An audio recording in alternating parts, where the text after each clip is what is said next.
High everyone, welcome to my new shorts. তো আজকে সপ্তমীর দিন আমরা কী পূজা দেখলাম তাই তোমাদের সাথে শেয়ার করব। স্পেশালি আজকে আগরতলার পুজোগুলি কভার করার চেষ্টা করব। তো সপ্তমীর দিন বিকালবেলায় বেরিয়েছিলাম। প্রথমে আমরা গেছিলাম মঠমণির ফ্লাওয়ার্স ক্লাবে। থিমটা হয়েছিল তিরুপতি বালাজি মন্দির।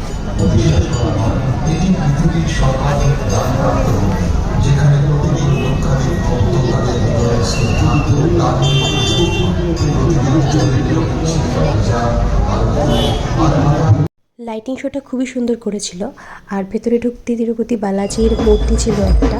তারপর ভেতরে গিয়ে দেখলাম মা দুর্গার যে মূর্তিটা ছিল, যে কাঠামটা ছিল, খুবই সুন্দর করেছে। ওভারঅল ডেকোরেশন অ্যান্ড অল খুবই সুন্দর ছিল।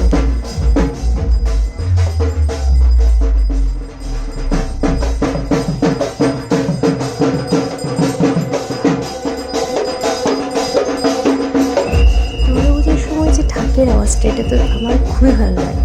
তারপরে আমরা গিয়েছিলাম চিত্তরঞ্জনের পুজোটা দেখতে। ওইখানের থিমটা আমার কাছে বেস্ট থিম লেগেছিল।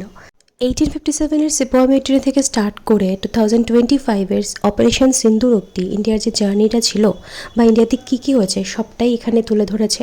চলো তোমাদেরকে দেখাই, আশা করি তোমাদেরও খুব ভালো লাগবে।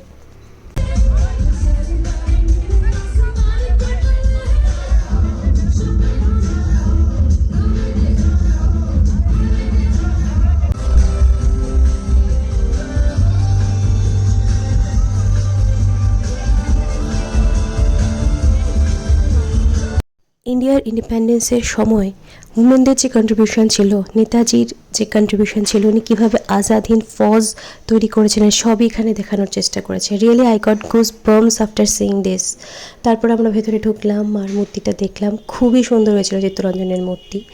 তারপর আমরা চলে গেছিলাম রাম ঠাকুর সঙ্গে। এখানের থিমটা আমি ঠিক বুঝতে পারছি না, বাট ওভারঅল আমার কাছে ঠিকঠাক মোটামুটি লেগেছে। ওভারঅল তারা সেম কি করে এভরি ইয়ার।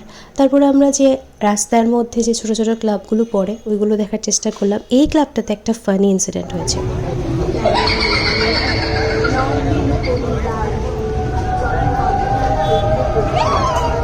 ভেতরের সারাউন্ডিংসটা খুবই ক্রিপি ছিল, আমার তো খুবই হাসি পেয়েছে, বাট মূর্তিটা কিন্তু খুবই সুন্দর ছিল।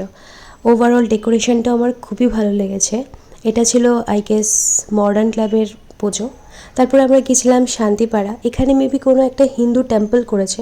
কেউ যদি জেনে থাকো নাম আমাকে কমেন্টে লিখে জানাতে পারো। তারপরে আমরা ডিনার করলাম, বাস এভাবেই আমাদের সপ্তমীটা কাটলো। ওভারঅল খুবই ভালো গিয়েছে সপ্তমী।